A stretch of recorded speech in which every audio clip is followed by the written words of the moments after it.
मित्रों, तो आइए अब हम इस कहानी के जो अंतिम अंश है उस पर चलते हैं। हमने जो दूसरा अंश था, उसके अंत में हमने देखा था कि लेखक की जो माँ है उसने एक चिट्ठी लिखी थी कि तेरे लिए चांद से बहू ढूंढ ली है। तपन को लिख दिया है, वह भी आ जाएगा, चैत में शादी होगी।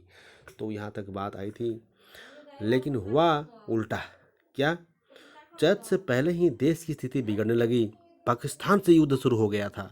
भैया उन दिनों बांग्लादेश के मोर्चे पर थे, जैसुर की तरफ कहीं। युद्ध पर जाने से पहले भैया मिलने आए थे। एक दिन मेरे साथ रहे। सारी रात वे सो न पाए।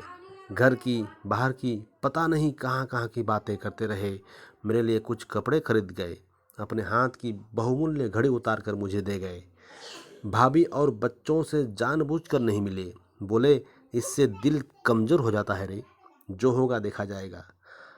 मतलब अब लड़ाई में उसका जो भाई है, बड़ा भाई, वह जा रहा था और मिलने आया था लेखक से दिल्ली।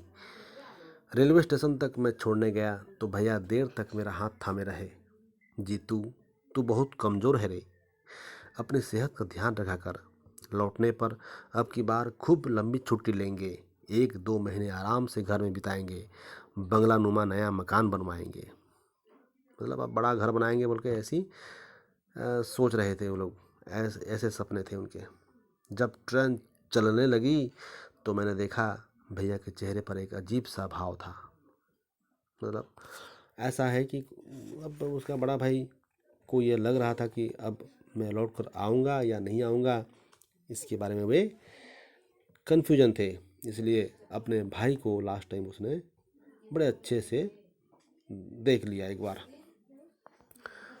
घमासान युद्ध की खबरें आती थीं। भारतीय सेनाएं मुक्ति वाहिनी के साथ निरंतर आगे बढ़ रही थीं, पर मेरी आँखों की नींद न जाने कहाँ खो गई थी। तभी एक रात तार मिला, मतलब खबर मिली। लिखा था, मेजर तपन कुमार ढाका के पास ही किसी मोर्चे पर शत्रु से लड़ते हुए वीर गति को प्राप्त हो गए। मतलब उनका जो बड़ा भाई था, उनके गुजर जाने की खबर भी अब आ गई। मेजर तपन कुमार जो लड़ाई में मर गए। माँ ने तो अब आने को लिखा था। सॉरी, यहाँ पर यह वज्रपात असह्य था हम लोगों के लिए।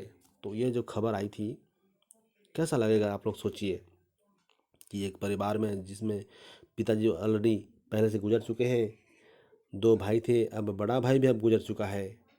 तो यह एक वज्रपात जैसा था, बिजली गिरी ऐसा उन्हें लगा।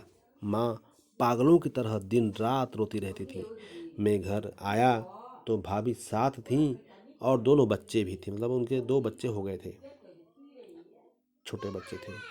मतलब जैसी घटना इसके पहले घटी थी एक बार। मतलब लेखक और उसका बड़ा भाई जब छोटे बच्चे थे, तब जिस तरह से उनके पिताजी गुजर गए थे, वैसे ही घटना फिर यहाँ पर दोबारा हो रही है कि उनका बड़ा भाई भी अब, जिनके छोटे छोटे बच्चे हैं, वे भी अब गुजर गए। माँ ने तो अब आने को लिखा था, चैत में लगन तय किया था। माँ सुबक सुबक कर रोने लगी थी। तब लेखक कहते हैं, माँ तुम्हें बहू चाहिए थी ना साथ रहने के लिए। लो भाभी आ गई। ये छोटे छोटे बच्चे हैं, इनकी परवरिश करनी है। भैया चल बसे तो क्या हुआ, हम तो हैं। माँ चुप रह गई। अपनी होने वाली चांद सी बहू का जिक्र भी उन्होंने फिर कभी नहीं किया। धूप में चमकता हरा भरा बगीचा मेरे सामने है। वे पेड़ अब बहुत बड़े हो गए हैं, जिन्हें बाबा ने लगवाए थे 3-4 साल पहले। बड़े भैया छुट्टियों में घर आए थे। कुछ पेड़ वे लगा गए थे और जो अब मेरे बराबर ऊंचे हो गए हैं। तो इतनी घटना घटने के बाद अब लेखक अभी घर आया है। जो कहानी के शुरुआत अंश में कही गई थी बात, वह आप लोग फिर वहाँ आ जाइए। अब लेखक जब देखता है सामने, तो जो पेड़ लगाए गए थे पहले, जिन्हें बाबा ने लगवाया था, वे अब बहुत बड़े हो गए हैं। बड़े भैया ने कुछ पेड़ पौधे लगाए थे, वे अब लेखक के जितने ऊंचे हो गए हैं। दूर कुछ गड्ढे और चमक रहे हैं, जिन्हें अम्मा ने इन जाड़ों में खुदवाया था, जिन पर पौधे अब मुझे रोपने हैं। ध्यान दीजिए, मतलब इस तरह से बात को कही गई है कि अब जो गड्ढे खोदते हैं, गड्ढे में पौधे लगवाते हैं, पौधे लगवाने के बाद वे चले जाते हैं। इस तरह से ऐसा लगने लगा है कि यही समय का चक्र है कि एक न एक दिन सबको आगे जाना है। लेकिन लेखक अभी बचे हुए हैं। लेखक के सामने जो गड्ढे दिख रहे हैं, उन गड्ढों में अब लेखक को ही पौधे लगवाने हैं।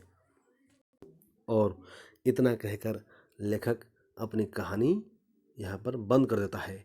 और ऐसा लगता है कि लास्ट में पाठक यह सोचने को मजबूर हो जाता है कि अब लेखक का क्या होगा, जो लिख रहा है उसका क्या होगा। तो इस तरह से यह है कि रोचक कहानी है, दुख भरी कहानी है, जो हर पाठक को सोचने को मजबूर कर देता है कि समय का पहिया किस तरह चल रहा है और यह किस तरह से हमें प्रभावित करता है। तो इस कहानी में जो कठिन शब्द आए हैं, इनके शब्दार्थ आप लोग देख सकते हैं। और नीचे यहाँ पर जो मुहावरे हैं, चल बसना मतलब मृत्यु होना, रास न आना, अच्छा न लगना, दीर्घ गति को प्राप्त होना, युद्ध में लड़ते हुए मारा जाना, कसर न छोड़ना का अर्थ है कोई भी काम, कोई भी कमी न रखना। और ठेंगे दिखलाना, जो हमने एक बार इसके पहले चर्चा की थी, मतलब मना करना, उसका अर्थ है मना करना। और नीचे यहाँ पर कुछ प्रश्न उत्तर है, आप लोग इसको भी देखें और इस वीडियो को बार बार रोक रोक करके इस कहानी को समझने का प्रयास करें और इस कहानी से आने वाले हर प्रश्न का उत्तर अपने ही मन से देने का प्रयास करें। धन्यवाद।